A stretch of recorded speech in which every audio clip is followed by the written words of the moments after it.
Research and Development, Class 10th, NCERT, Chapter 1, Part 1. यह है Part 1.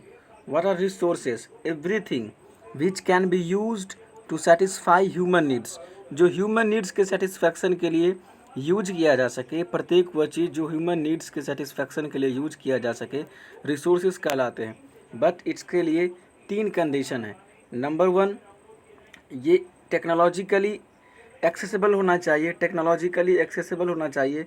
दूसरा, ये इकोनॉमिकली फिजिबल होना चाहिए। और तीसरा, ये कल्चरली एक्सेप्टेबल होना चाहिए। अब इन सब चीज़ों का क्या मतलब हुआ? टेक्नोलॉजिकली एक्सेसिबल, जैनिज़्म जो फोकस करता है नॉन वायलेंस पर, अहिंसा पर, तो वो उसी सेक्टर को प्रीफरेंस करते हैं जिस सेक्टर में किलिंग ना हो। वो लोग एग्रीकल्चर को भी प्रीफर नहीं करते हैं। अधिकांश जैन जो हैं वो ट्रेडर्स हैं। ये कल्चरली एक्सेप्टेबल उनके लिए जॉब नहीं है। फूड जो ह्यूमन नीड्स है, मानव की आवश्यकता है, एक फूड किसी भी कल्चर में टब्बू हो सकता है, निषिद्ध हो सकता है, और दूसरे कल्चर में वह एक्सेप्टेबल हो सकता है। इकोनॉमिकली फिजिबल हो। वाटर क्राइसिस पूरी दुनिया झेल रही है। अब समुद्र में पानी का अथाह भंडार है, कई देश इसको रिफ़ाइन करके पी भी रहे हैं। बट उसका अगर मशीन इतना कॉम्प्लेक्सेस हो, अगर काफ़ी महंगा हो, तो फिर उसका यूज हम लोग नहीं कर सकते हैं, भले ही समुद्र कितना ही बड़ा अथाह सोर्स पानी का क्यों ना हो। Human being interact with nature through technology and create institution accelerate their economic development. वो सारी चीज़ें जो पहले रिसोर्स नहीं थी, आज रिसोर्स बन चुकी है। फॉर एन एग्जांपल, काऊ डंग पहले वेस्ट की तरह यूज किया जाता था, या किया जाता होगा कई लोगों के द्वारा। केवल केक बनाया जाता होगा उसका, उपले जिसका उपयोग फ्यूल के रूप में किया जाता था। लेकिन जब इसका ऑर्गेनिक इम्पोर्टेंस पता चला कि इसका ऑर्गेनिक फर्टिलाइज़र में काफ़ी ज़्यादा यूज़ है, और दूसरा इससे हम बायोगैस बना सकते हैं, गोबर गैस बना सकते हैं, तो फिर उनके लिए एक रिसोर्स हो गया। जो शुगर केन के वेस्ट से, गन्ने के जो वेस्ट थे, उसको वेस्ट के लिए यूज किया जाता था। लेकिन जब इथेनॉल प्रोडक्शन इसका किया जा सकता है, फ्यूल के रूप में इसका उपयोग किया जा सकता है। Jatropha, algae, certain type of algae, corn, इन वो सभी चीज़ें आज रिसोर्स बन गई है। थोरियम का एक बहुत बड़ा स्टोर है केरल में, उसके बालू में, लेकिन हमारे पास ऐसा कोई टेक्नोलॉजी डेवलप नहीं है उसका हम न्यूक्लियर एनर्जी में इस्तेमाल कर सके। बहुत सारे ऐसे रिसोर्स इस धरती पर हैं जिसका कि पता हमें नहीं है, या पता है लेकिन ये नहीं पता है कि इसका और कितने तरीके से इस्तेमाल किया जा सकता है।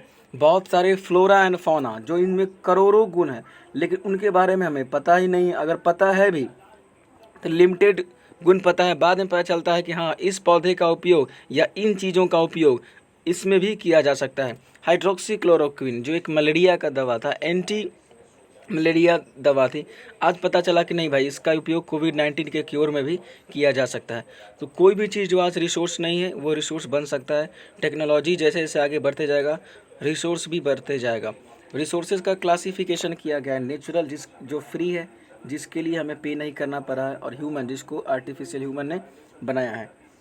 इसको भी बांटा गया है रीन्यूएबल एंड नॉन रीन्यूएबल। री यानी कि फिर से, अगेन, न्यू मतलब नया, एबल मतलब हो सकने योग्य, जिसको नया बनाया जा सकता है through any chemical, mechanical and biological process, जिसको कि फर्दर क्रिएट किया जा सकता हो। फॉर एन एग्ज़ाम्पल, हमारे पास सीड है किसी भी चीज़ का, अगर पेड़ ख़त्म हो भी गए हो, फॉरेस्ट ख़त्म हो भी गए हो, तो सीड्स के कारण बीज से फिर से एक फॉरेस्ट बनाया जा सकता है और बहुत सारी चीज़ें बनाया जा सकता है। लेकिन नॉन रीन्यूएबल जो एक बार ख़त्म हो जाने के बाद आसानी से फिर नहीं आते। यहाँ पे डिस्कस करेंगे types of resources on the basis of origin. Origin के बेसिस पर 2 तरह से बांटा गया है। बायोटिक, सिंपल सी एक बात याद रखेंगे, लिविंग। अबायोटिक, अबायोटिक रिसोर्स जैसे कि रॉक्स हो गए, मेटल हो गए, प्रेसिपिटेशन हो गए जो बारिश है, जो सोलार है, इंसोलेशन है, वो सब अबायोटिक रिसोर्सेज हैं। On the basis of exhaustibility जो एक बार ख़त्म हो जाए और फिर उनको बनने के लिए एक लंबा समय लगे, जिसको कि हमने डिस्कस कर लिया। Renewable and non renewable. Non renewable एक बार ख़त्म होने के बाद ऐसे नहीं कि कभी बनती नहीं, but it takes a million of year, करोड़ों साल ले लेते हैं। मिट्टी है, इसका ऊपरी लेयर बनने में लाखों साल लग जाता है। एक अगर लेयर ख़त्म हो जाए, लेकिन बनते ज़रूर हैं। On the basis of ownership, जो पर्सनल किसी का गार्डन है, अगर पर्सनल किसी का गार्डन है अपने दरवाजे पर लगाया है तो उसका वो इंडिविजुअल हो गया। अगर यही कम्युनिटी को समर्पित है तो ये कम्युनिटी के लिए हो गया। जैसे लाइब्रेरी सबका अधिकार है। फिर विलेज में जो कॉमन ग्राउंड होते हैं जहाँ पे दाह संस्कार किए जाते हैं, या विलेज के जो पॉन्ड हैं, पब्लिक पार्क है, कोई अगर मंदिर अपने दरवाजे पर बनाए पूजा के लिए तो फिर वो उसका हो गया। और कोई भी आदमी अगर मंदिर बनवाया है कम्युनिटी के लिए तो वो सभी का मंदिर हो जाता है। नेक्स्ट है नेशनल रिसोर्सेस, जो जिस पर राष्ट्र का अधिकार है। Development authorities get empower by the government to acquire land. All the minerals, water resource, जितने भी मिनरल्स है वो राष्ट्र की है। ऐसे जितने भी लैंड है वो देश की हैं, राष्ट्रीयकृत हैं, लेकिन सरकार कभी भी उसका उपयोग कर सकती है। Wild life with in the political boundary, with in the political boundary की, इस देश के पॉलिटिकल बाउंड्री के अंदर जो भी वाइल्ड लाइफ है, flora and fauna. Wild life का मतलब जो पेड़ हैं, जो जीव हैं, जो जंतु हैं, कई तरह के मिनरल्स मिलते हैं, उन पर उनका उनका अधिकार होता है। इसलिए तो लोग आज ज़मीन के लिए लड़ रहे हैं, खासकर आइलैंड के लिए, समुद्र के लिए, कि नए नए रिसोर्स मिलेंगे और उसका उपयोग इकोनॉमिक डेवलपमेंट में किया जा सकता है।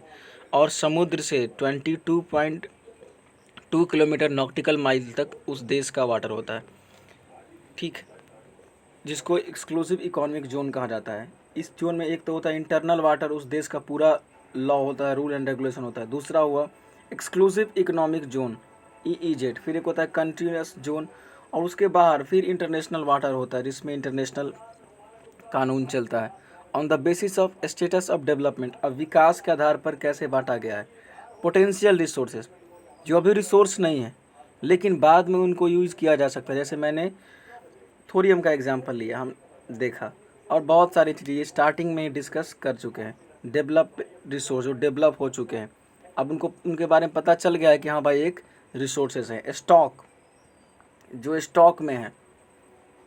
Material in the environment which have potential to satisfy human need, जिनके पास पोटेंशियल है, अभी तो कर नहीं रहे लेकिन उसके पास पोटेंशियल है। जैसे कि पता चला है कि जो गंगेटिक बेसिन है उसमें हो सकता है कि आपका नेचुरल गैस हो सकता है, बहुत बड़ा भंडार है। आर्कटिक में और अंटार्कटिका में बताया जाता है कि बहुत बड़ा भंडार हो सकता है मिनरल्स का, बहुत बड़ा स्टॉक हो सकता है। इसलिए देश रेस लगाए हुए हैं। तो स्टॉक ये हो गया। Reserve, river water can be used for generating hydro electric power but presently it is being utilise only to a limited extent. जो नदियों का एक जाल है, several river crisscross the country, बहुत सारी नदी हमारे देश में, उस पर कई सारे डैम बनाए गए हैं। इसको लेकर क्रिटिसिज्म भी होता है, ये अलग बात है। तो river water can B use for generating hydro electric power plant, इसको हाइड्रो इलेक्ट्रिक पावर प्लांट के तौर पर भी यूज किया जा सकता है। अब डेवलपमेंट रिसोर्सेज, इस पर देखेंगे। अब नेक्स्ट है रियो डी जेनेरियो अर्थ समिट। अब उससे पहले सस्टेनेबल डेवलपमेंट डिस्कस करते हैं। क्यों सस्टेनेबल डेवलपमेंट अचानक से? Indiscriminate exploitation of resources has led to global ecological crisis. Ecological crisis, indiscriminate, illogical यानी कि अविवेक से पहले भी रिसोर्सेज ख़त्म हुआ करते थे, लेकिन फिर वो जनरेट होता है। मान लिया जाए एक टंकी है वाटर का, इसमें पानी आता है जाता है, लेकिन यूज़ करने का रेट अगर ज़्यादा हो और भरने का रेट कम हो तो फिर वो ख़त्म हो जाएंगे। तो उसमें एक बैलेंस होना चाहिए, क्योंकि हमारा जो नीड है, जो ह्यूमन नीड की बारे बात करें कि नीड, जो भी चीज़ हमारे ह्यूमन नीड की आवश्यकता करे वो रिसोर्स, वो अनलिमिटेड है, और जो हमारे पास रिसोर्सेस हैं वो लिमिटेड है। तो ये लिमिटेड और अनलिमिटेड में जो एक बैलेंस इस्टेब्लिश करे, इसके लिए हमारे पास एक पॉलिसी होना चाहिए, हमारे पास एक स्ट्रेटजी होना चाहिए, ताकि इस दोनों में एक बैलेंस बन सके। इसलिए हम लोग प्लानिंग करते हैं। इनडिस्क्रिमिनेट एक्सप्लॉयटेशन, अंधाधुंध उपयोग करने के कारण आज इकोलॉजिकल क्राइसिस हो गए हैं। जैसे कि बहुत ज़्यादा CO2 के एमिशन से ग्रीन हाउस गैसेस जनरेट हो गए। ग्रीन हाउस गैसेस की जनरेशन से ग्लोबल वार्मिंग हो रहा है। अब ग्लोबल वार्मिंग होने से जो टेम्परेचर है वो बढ़ रहा है टेम्परेचर। अब इस टेम्परेचर के बढ़ने से क्या होगा? नंबर वन, जो ग्लेशियर है, जो रिवर का सोर्स है, वो मेल्ट होगा। एक तरफ पहले तो फ्लड आएगा और फिर बाद में सूखा, ड्राउट जैसे कंडीशन हो जाएंगे। दूसरी चीज़, जो कोस्टल एरिया है वो सबमर्ज्ड हो जाएंगे, फ्लोरा एंड फौना भी सबमर्ज्ड हो जाएंगे। उसके बाद बहुत सारा डेमोग्राफिक चेंज हो जाएगा और बहुत सारी इस पर इफ़ेक्ट पड़ेगा। नेक्स्ट वीडियो में बात करेंगे। इसलिए पूरी दुनिया में ये बात उठने लगी कि डेवलपमेंट तो हो, लेकिन it should not be in unbridled manner, ये बेलगाम घोड़े की तरह ना हो। We need to control and regulate it, हमें इसे रेगुलेट और कंट्रोल करने की ज़रूरत है। इसलिए सस्टेनेबल डेवलपमेंट की बात की जाती है। Now the question is what is sustainable development? Sustainable economic development means development should take place without the damaging environment. That means development should not be an outcome of a development which negotiate with the economic resources which can be used in future। उन सभी economic resources से समझौता करना पड़े जिसका कि future में हम लोग यूज कर सके, और should not compromise with the needs of future generation. Future के जनरेशन के नीड से कंप्रोमाइज़ ना करें, अभी ही हम ख़त्म कर ले इसको, ताकि आने वाली पीढ़ी के लिए कुछ न बचे। आज हमारे पास जो भी रिसोर्सेज है वो इसलिए है क्योंकि देखिए धरती पर मिलियन ऑफ ईयर से फ्लोरा एंड फौना रह रहा है, 1000 साल से ह्यूमन रह रहा है, कम से कम 200-300 सालों का एकदम क्लियर कट हिस्ट्री है। तो वो सब अगर एक्सप्लॉइट कर देते, अगर सबको यूज़ कर देते, तो आज इस जनरेशन के पास कुछ भी ना बचा होता। इसलिए सस्टेनेबल डेवलपमेंट की बात की जाए। सस्टेन मतलब जीवित रहना, तो इकोनॉमिक डेवलपमेंट ऐसा जो जीवित रह सके।